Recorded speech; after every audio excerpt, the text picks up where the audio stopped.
Well, hello, everybody. My name is Timothy Gager, and welcome to Virtual Thursdays, our literary series. And tonight, my guest is Yael Goldstein-Love. And let me tell you a little bit of something about her. We'll use this modern day technology.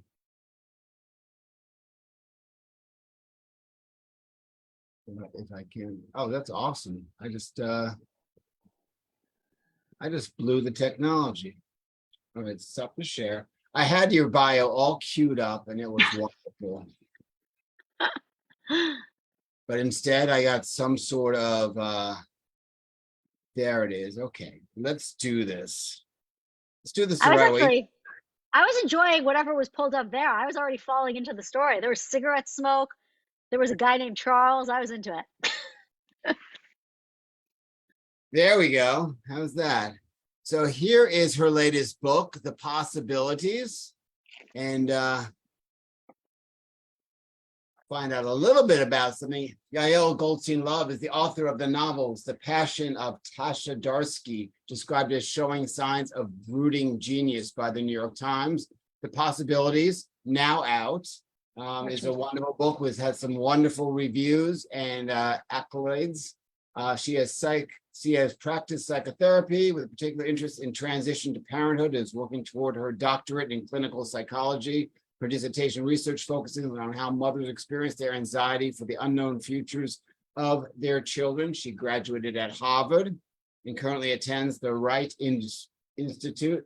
Her fiction and nonfiction have appeared in many outlets, including Slate, the Boston Globe, the San Francisco Chronicle, the Wall Street Journal, Speakeasy blog, The Atlantic Online, The Millions, The Forward, and Commentary. She lives with her 6-year-old son and a very patient cat. So how are you? I'm doing well. All right, I'm going to turn it over for you, and you're going to give us a little reading, and then we're going to ask some questions. How's that sound? Sounds great. Should I just dive in and all right, I'll do it. It's gonna be short. I feel like people always prefer short, right? Okay, 8 months earlier, that was when the world split.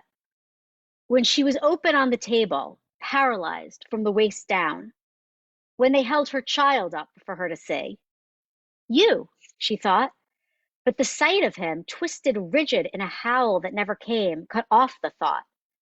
Then he was gone. Someone had taken him. Instead of his cry, there was the tinny hospital PA paging one neonatal team and then another. Instead of his cry, the voices of competent, confident people creeping toward alarm. A doctor's narrow head was bent in concentration, sewing her back into a body. What's happening? She asked. They're trying, Adam said from somewhere behind. Then he was just above and kissed her forehead. His lips felt dry and chapped. The room was small, too small for all these people. She didn't know the situation, but understood that it was dire. Someone had held her child up, then taken him away, and he hadn't made a sound yet, and the room kept filling with more people. It's cold in here, she said. They need to wrap him. It's warm, Hannibal, said Adam's voice, but not from near her ear where she expected. They've got him warm. Don't worry. They're doing everything correctly. He must have been straining to see, must have been craning. She could hear it in his voice. It was happening near the door, she was almost certain, somewhere past her feet, whatever they were trying. And the door was letting in a draft. She felt it blowing over her. She didn't try to see. She wouldn't have been able to, her view partially blocked by the paper draping meant to shield her from an eyeful of her insides. But also, seeing had never been a part of what they shared, she and this child. In their 9 months together, she had only ever seen him for an instant. Tiny body twisted rigid in a silent howl, eyes not yet open. That was seconds ago. Or minutes? Or hours? And every second without oxygen killed more of him, the tiny brain that had been growing all along inside her, the one she somehow felt she knew, so much so that the unfamiliar look of him surprised her. The situation seemed to her quite obviously, quite awesomely a bad one, but also somehow muted in the way that time mutes even the worst pain. It felt to her this had been going on for longer than the life she'd lived until now. In the corner of her vision, something moved. She tilted up her chin and caught a blur as it moved past her, held cradled in a nurse's arms, the blue smudged lips the way one tiny arm trailed as a doll's would. It clipped efficient sorrow in the way the nurse grabbed at the arm and tucked it in, the clipped efficient sorrow of the quiet that descended. Then she was looking at the obstetrician's narrow head still bent behind the curtain, the hair so glossy black it cast its own strange dulled reflection of the overhead fluorescence. Is he okay? She asked. Is he going to be okay? There was no answer. 8 months later, I stood on the top level of an open parking structure, watching fog roll in from the Oakland Hills and longing for a cigarette. Jack was regarding me through heavy eyes. He looked like he could sleep. I smiled at him and then, unable to resist, though I knew it would perk him up and make a car seat nap less likely, I bent and nuzzled the top of his small head. The silky brown waves that tightened into ringlets near the base of his neck smelled of absurdly expensive baby shampoo, mixed with a musk like a cat's just licked fur. The smell soothed my nerve endings like nicotine. Well, not quite like nicotine. It made no sense to stand outside a car, contemplating the view from the top level of an open parking garage if you weren't smoking a cigarette. But so many of my habits were like this, obsolete cocoons of pre-baby behavior, the butterfly long gone. Get in the car, Hannah, I said out loud, because when a day has already beaten you down before 9 a.m., it's nice to have someone give you clear directions, even if it's yourself. I'll stop there. All right. Well, thanks very much. And wow, what a great descriptive reading. And it's wonderful. I know your book is wonderful. And do you hold up a copy for us all, or ta-da? All right, so we got a question already. And well, first of all, I just want to talk to you a little bit. You appeared on KRON, a TV show, Live in the Bay, which I love the name because I think of you guys as swimming around like in the bay. We're just live in the bay, yeah. It should probably be actually an excellent show, but you were That worried. would be a good show. Yeah, you were worried as live TV about like using the word fuck. And so I just want you to know that you can use the word fuck as much as you want tonight. Perfect. It's funny because actually when an early reader of this book, a really good friend of mine, who was one of the first people who read this book after I had sold it to Random House, and I had sent it to her and she's reading it and she's sending me like all these like very intense reactions, it's a book about like the existential anxiety of motherhood. So it's in some ways it's an intense book. But her first comment was, you deploy the word fuck so well in this book. And it is true. It's like I was like at key moments, the word fuck. I think I feel like a well-placed expletive can actually do a tremendous amount of work. And I make liberal use of that in my daily life, and I regret to say in my psychotherapy practice as well. Well, I like how you said deploy the word fuck, because I can just feel the words like just coming out of like the boat, like deploying fuck now. It's locked, it's loaded, it's going. Yeah, that also makes it sound a little more intentional than I think it might be. But yeah, I think it's like if you overuse the expletives, they're useless. But if it's like it's right at the right moment, ooh, does that pack a punch? And if it's unexpected in that moment, all the more so. So Robert said that in your reading, you used the phrase "a body sewed together," which is a Mary Shelley reference, he's thinking. And were you influenced by Mary Shelley in Frankenstein? Ooh, I love that question. Thank you for that question, Robert. It's so interesting. I hadn't been consciously thinking of the book Frankenstein, and then when I was writing the book, and then after I finished the book, I actually reread Frankenstein and started thinking about how Frankenstein is that book is birth horror. That is what that book is. And it was written, after quite a few birth horrors she had and the death of her children. Or I think only one child had died before she wrote it. But she had been through, the ringer as this very young woman with a lot of death and a lot of birth.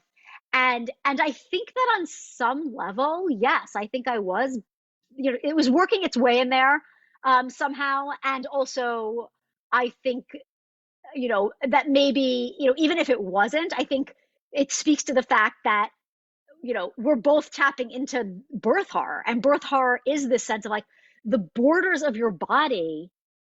I mean, it is such a, it's amazing to me that there isn't more horror written about about pregnancy and birth. It's like, it's like, here I am. It was just me. And now the borders of my body are being shared with another. Like, what is more horror and alien than that? And so I think being sort of sewn back into the borders of my body, whether I knew I was channeling Shelley on some level, or we were both just tapping into something about what it's like to feel that sort of existential strangeness of pregnancy and birth. I can't say for sure, but I love the question. Now, the elevator pitch for the book is a new mother ventures into parallel world to find a missing child. So my question is, and I'm going to kind of piggyback Barbara's question about, is it based on your life? But is it a big metaphor for the fear of motherhood, or is it something else? It's that. I mean, it is. So, I mean, I'll start with Barbara's question, and then I will, because it'll lead naturally into your question. So I had a very bad birth. My son almost died during his birth. I mean, in fact, you know my birth intimately because it was this scene. This scene was my son's birth. It turned out he had not only the cord wrapped several times around his neck, but he also had a plug of mucus in his airway. And it took them 10 minutes of CPR to discover this. And then for over an hour, I was laying in the recovery room, having no idea if he was going to live or die. Nobody could tell me. And anytime someone would wander by or rush by, really, my partner or I would say, is he going to be okay? And one time, nobody would ever answer us. And one time someone said, there's a chance. And I was like, well, that is the worst answer you could have. Like, I preferred the no answer to there's a chance. He was fine. He like was sort of. You don't want to hear sort of. You don't want to hear sort of, right? And you don't want to hear, I mean, a chance. It's like, oh my God, like what? Like a 2% chance, a 0.01, like what does that mean? So he was fine. He was completely fine. He is fine. He is 6.5. He's wonderful, a pain in the ass, great kid. But I went home totally fucked up. Like, I went home and I was like, okay, so I have a healthy newborn and this is very cozy and everything's supposed to be great. And also, I feel like my kid just died. I feel like that world came too close for it not to affect us somehow. And so as a result, like every little sneeze. Oh, and another really important thing is that the only reason he lived, and the doctor for some reason told me this, which I think I appreciate, I had insisted on the C-section because there were signs that things were going strange. And I just had this instinct. I was like, I don't think he's going to do well in labor. I think I need to. So I insisted on a C-section, which especially in Berkeley is very rare. And if I hadn't, he would have gone through the reserve of oxygen in his cord blood and he would not have been okay. He would not have made it. So here I am, I'm like, okay, so my instincts were the only thing that saved this child from death. And I am not particularly known for my good instincts. Like, I am not an instinctive person. I am like a logic person. Like that, those first few weeks, it was like anytime he'd sneeze, anytime he'd make a sound, and babies make a lot of sounds, like I wasn't aware of that. Because it's like, anytime I'd be like, is this a clue? Is this something I need to unravel to like save him the next time? And so it took the normal hypervigilance of early parenthood, which is always pretty extreme and acute. It took it up several notches. And I didn't know how to describe to anyone what I was experiencing, what this was like for me, how to speak about it. And so I was in this sort of like, I was really in this like bubble of pain and fear that nobody else could reach. And I felt separated from the rest of the living world. And the way that I figured out how to make sense of this and to describe it to other people was to talk about possible worlds and to say, I feel as though like when a baby is born, it feels as though the laws of nature change briefly. Like it's like, and not only do parallel realities exist side by side, but it feels as though they're really close to each other. So everything feels very tenuous and they could like affect each other for this brief period of time. And so I decided that that metaphor, making that concrete in the book, that was how I was going to write through this experience and describe what I think it feels like to be a new mother. The sort of the existential strangeness of that experience. And so that's what I did. So in your bio, your dissertation is about mothers, how they experience anxiety for unknown future. So which came first? The book? novel. So the novel came first. And that propel you into what you wanted to study, or that's an interesting kind of. Yeah, well, I mean, I can give you the sort of like the good sounding. I mean, I'll give you the really honest answer first, which is I had to get my doctoral dissertation done, and I had a book due to Random House. And I was like, well, I gotta be pretty efficient here. And I'm, it's like, I really got to get this book done to Random House. So I'm going to do the doctoral dissertation on the same goddamn topic. And so, but it was also like, it was actually really wonderful. I mean, I also happen to be deeply interested in this topic. And I have, I mean, obviously I wrote this book about it. And I'd had a lot of, I think because I'm so attuned to this topic now, I'd had a lot of psychotherapy patients where that became a very, I don't know if it was just like chance that I heard those, or just like this is often a very salient topic for parents. And so it was just, I was hearing it from a lot of different places, and I wanted to study it in a more systematic way, just to hear, what is this like for other people? I've gone so deep now into my experience, both in reality and in this weird sci-fi imagined like reality. What is it like for others? And it was fascinating to just deep, just hear people talk about it for hours. I mean, I would sit with people for like 3 hours and just hear about their maternal anxiety, and it reinforced every theme in the book. I will say that. I was a little bit like, what if it undermines everything? But it didn't. So circling back to writing, so did you double dip in your dissertation and your book? Are there passages that appear in both? No, I wish I could have done that. No, I mean, there's such different kinds of writing there was no, yeah, I mean, no, there's some passages there's one passage I can think of in the book that it's the only passage that I think is like influenced by some psychoanalytic thinkers about the experience of early motherhood. And there is I mean, without, this will probably mean nothing to anyone, and I can only see some of you, so I won't even know if it means, but if anyone is familiar with the psychoanalytic concept of projective identification, I am pretty sure this is the only book that has ever turned projective identification into a sci-fi scene. And it is the final scene. And so I think in that sense, I borrowed from my clinical research and my clinical life to write the book. But really is a psychological thriller. Oh yeah, it is a psychological thriller. Yeah. You have all the psychological, usually the psychological thrillers are more thriller. This one could possibly be more psychological. Yeah, actually that was, so when we had many meetings at Random House about what the fuck are we going, like what genre is this book? Like, because when I was writing it, I didn't know what genre. I just knew this is how I want to tell the story. And so it's like, well, is it it's literary. It's literary, and what? Is it sci-fi? Is it psychological thriller? Is it just thriller? Is it horror?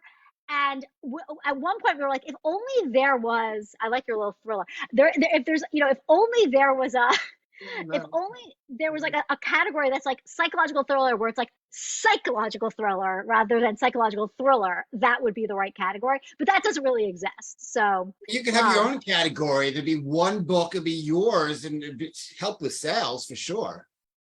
I think it would. I think if this book hits it really big, I can have my own category next time. But until then, I think I have to be slotted into existing categories for them to know where to shelve me. But it hit. I mean, People Magazine Pick of the Week. That's hitting it big, right? Yeah, I mean, this book has been having some great luck so far, and I hope it snowballs. I mean, it's been finding a good audience. Been getting some lovely emails, and yeah, it's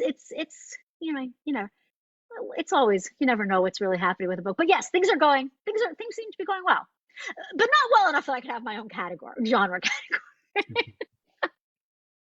So John asks this, did you consider using hidden variable theories instead of many worlds in your book? And what about, I don't even know what this is. What about Copenhagen? What about Copenhagen? John, did my dad put you up to this question? Is my question for you. That is, so my father works in foundations of quantum mechanics. He's a mathematician, a mathematical physicist, and he is the main guy who he's the main guy who sort of rediscovered Bohmian mechanics, and like became the sort of contemporary proponent of that. So I was raised in that particular version, that particular interpretation of quantum mechanics. My childhood resembled a physics seminar table more than a normal child. Like nobody ever asked me like, how was my day? People asked me like, what do you think of the two slit experiment? So it's funny because for this book to work, for the psychological metaphor to work, it really needed to be many worlds. Like I was not, the quantum mechanics was in service of the psychological metaphor and not vice versa.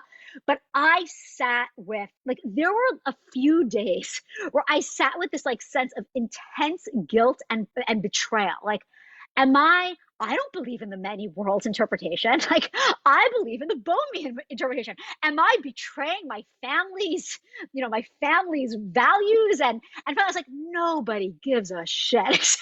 Like, this is ridiculous. Like, but it turns out John does. And so for John, I apologize. I do not believe in the interpretation of quantum mechanics that I make use of in this book. But it had to serve the ends of the fiction and not vice versa. That question and that answer gave me a total geekgasm. But so did your father, you said you thought you betrayed your father. Did he read the book? What did you think? He hasn't read it yet. And I am actually a little afraid. Like, I think I have a feeling that when he reads it, he is going to say, what did you do? Like, this is so wrong. This is not how the physical world works. And I know this. But I also think like he knows. I mean, at the end of the day, sci-fi is never how the physical world works because it's the phi part, and to make a good story, it's not going to be how physics actually works usually. I mean, I guess maybe somebody might have hit on something in one of their, but it's so I'm hoping he'll be okay with it, but I'm quite nervous. I'm quite nervous about how he's gonna feel about it. So I know your first novel and this one, totally different frameworks, totally different plot, totally different arc. As in terms of writing it, how was it different for you? Ooh, that's a good question. I mean, I think, it's interesting. My first one was it's straight realism, just straight literary fiction realism. And I think when I was writing that book, I had it in my head that I had to write a certain kind of book. Like, I wanted to be taken seriously. I was in my 20s. I was 22 when I started writing that book too. So Bacon, I was an absurd character. 22 years old, just out of Harvard, just a person everyone hates, to be honest. And I like, it's like in my, in my own mind, that's how I remember myself. I was just like, oh, what a ridiculous character that was. But it's like, I wanted to be taken seriously. I wanted to show my literary chops. And so I was like trying to write a certain kind of book, And so I think I was really constrained in how I wrote. And I had a good time writing it, but it didn't flow naturally. I was always like hearing other people in my head of like how I wanted it to be received, how I wanted people to like think of me.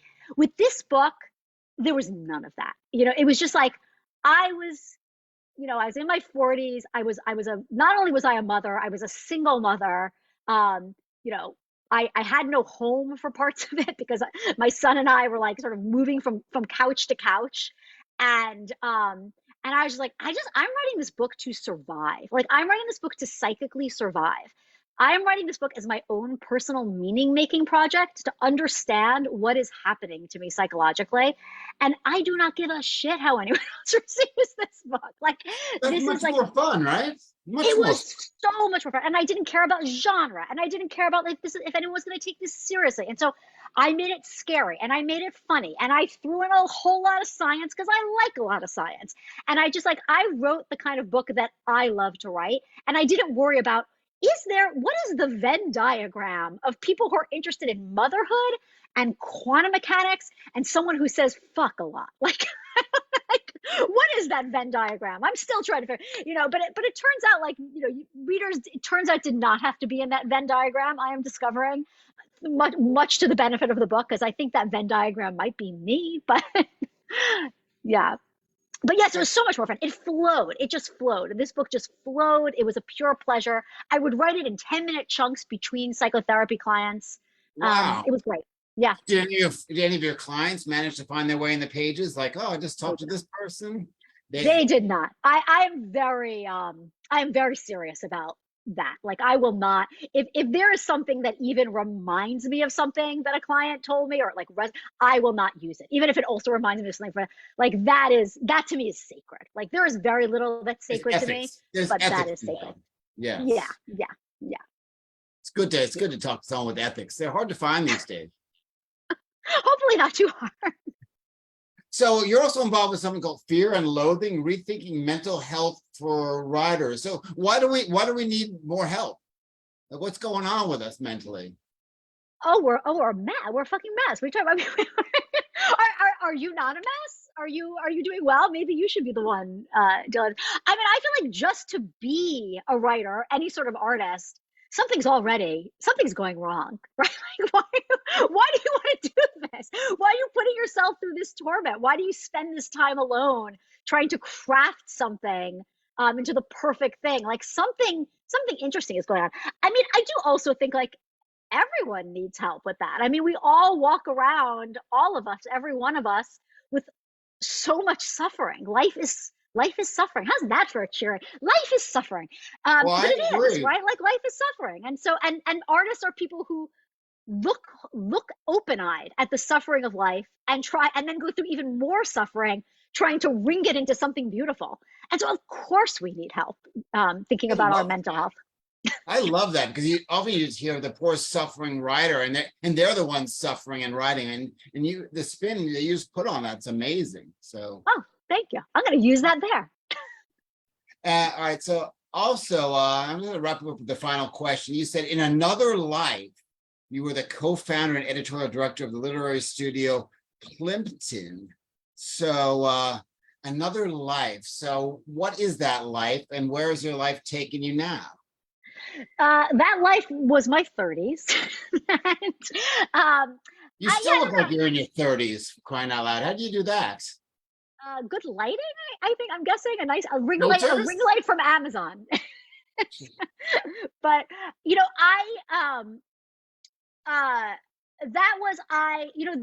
what that was some friends of mine from college getting in touch with me and saying, we're starting this new company. And these were guys who had started a lot of companies, and it has to do with fiction. And none of us know fiction. These were like tech people, and then this other friend of mine who was a journalist at the New York Times. And could you want to be the fiction person in this? And I was like, you know what? I realized this before kids, I said yes to everything. So I was always just like, who knows? Like, life is interesting. And so I was like, when am I ever going to have another chance? Like, here I live out in the Bay Area, but I have nothing to do with tech. When will I ever have another chance to like discover the tech world?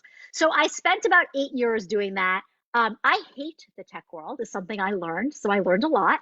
And the company's still going strong, and I have a replacement there, and I still every now and then I do stuff with them, but not for me. And so I sort of got out. I had already been working as a psychotherapist at a master's level before I did that, and then that convinced me, okay, I got to get back into psychotherapy, and then I decided to get the doctorate. So I felt like I did not know enough to be being a good psychotherapist, and so that's the life I have now, is back to writing novels and seeing my clients.